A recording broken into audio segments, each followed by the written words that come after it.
¿Cuántas risas infantiles escuchó el sótano de John Wayne Gacy antes de convertirse en su tumba?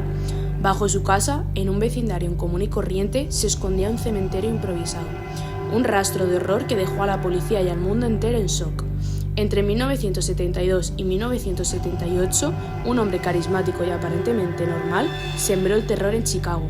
Conocido como el payaso asesino o Pogo el asesino, Gacy ocultaba detrás de esa fachada amable un oscuro secreto.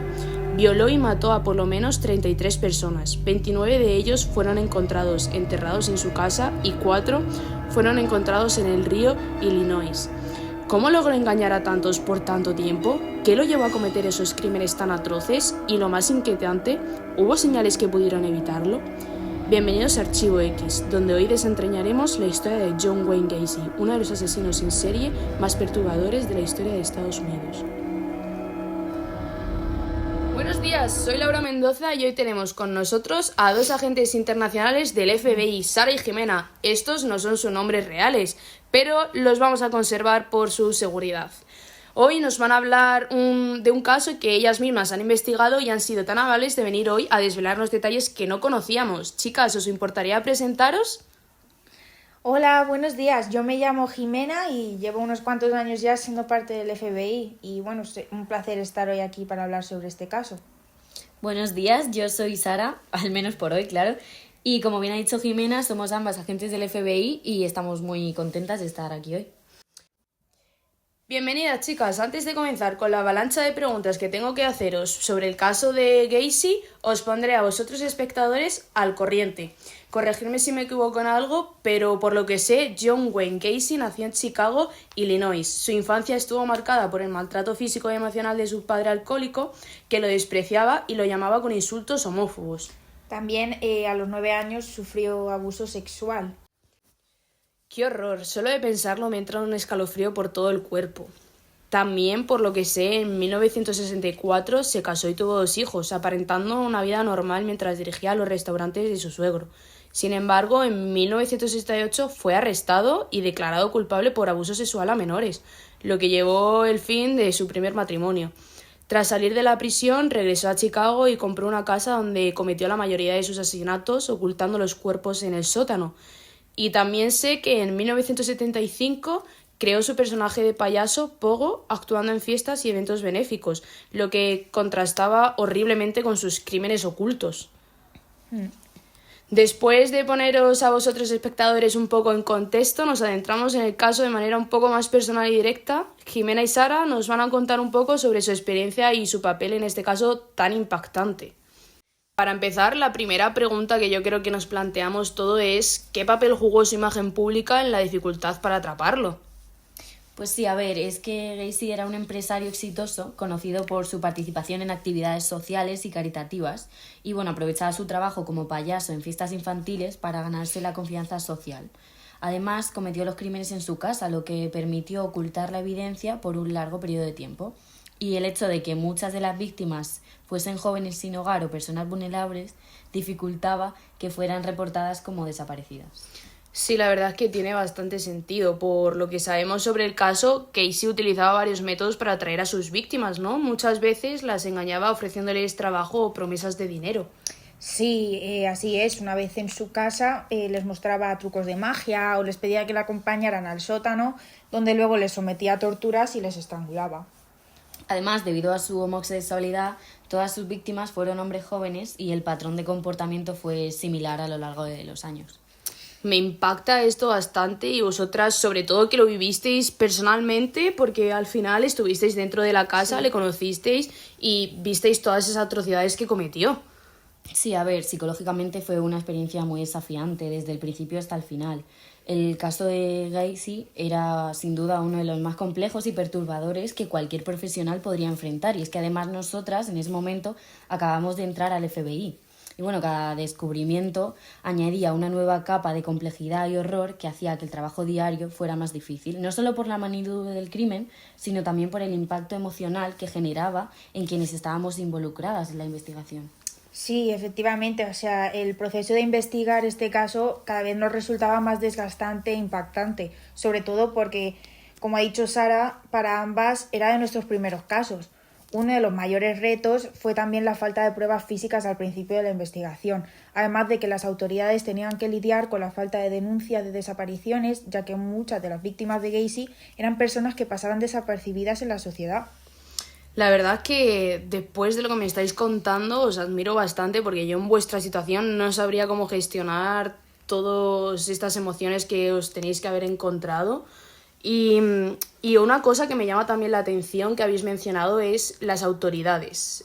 Yo quiero saber un poco sobre la cooperación que tenían las autoridades locales con el FBI, porque ya se sabe que muchas veces la comunicación y la cooperación entre ambas no es muy buena.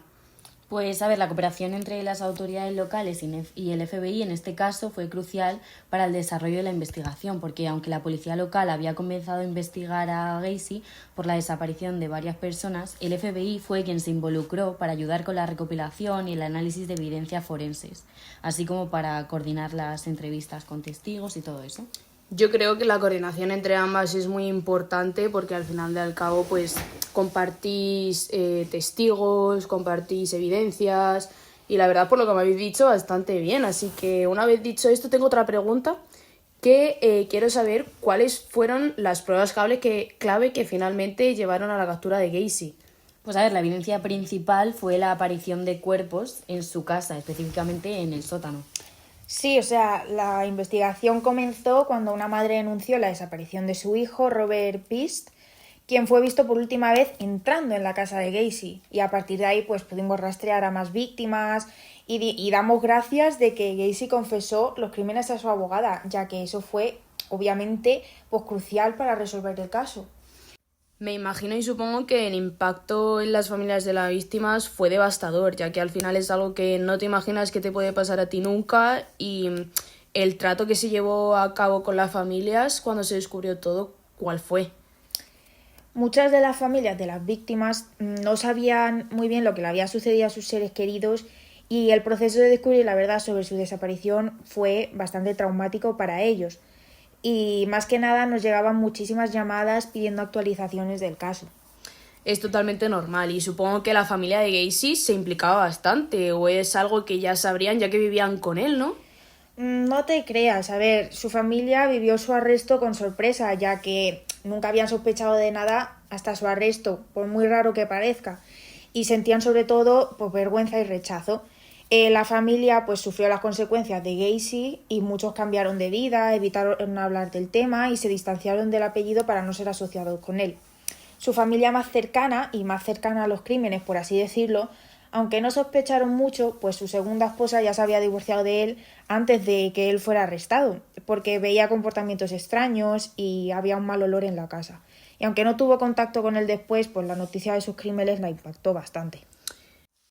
Sí, la verdad es que ahora viéndolo de esta perspectiva, en el lugar de la familia, yo también hubiera elegido por distanciarme un poco de todo este desastre.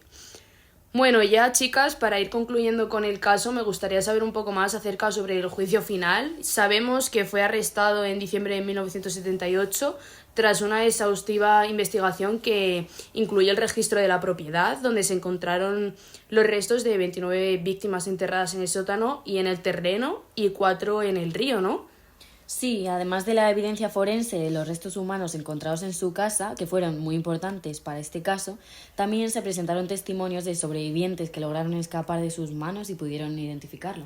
Sí, y fue creo que en marzo de 1980, o sea, un año y medio después del juicio, cuando fue declarado culpable de 33 asesinatos y sentenciado a muerte.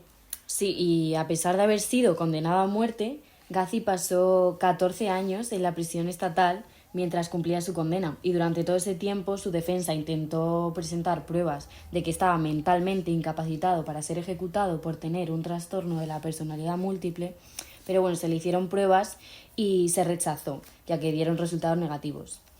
Y el proceso de apelación se extendió por unos años, pero finalmente, el 9 de mayo de 1994, la Corte Suprema de Illinois confirmó la sentencia de muerte. Y fue ahí cuando Gacy fue ejecutado el 10 de mayo, un día después, mediante una inyección letal con 52 años de vida. Sí, me acuerdo de ver que en sus últimos momentos tampoco mostró ningún signo de arrepentimiento. De hecho, nos informaron de que antes de ser ejecutado dijo algo como: yo he matado 33 veces y vosotros solo me vais a matar una vez. Os he vuelto a ganar. Qué historia más escalofriante. Bueno, chicas, muchas gracias por venir y por haber compartido todo esto con nosotros. Gracias a ti. Ha sido un placer. La ejecución de Gacy marcó el final de una de las historias más macabras y perturbadoras de la criminología estadounidense.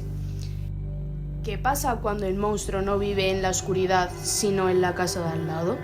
¿Cuántos John Wayne Gacy habrá aún hoy sonriendo entre nosotros?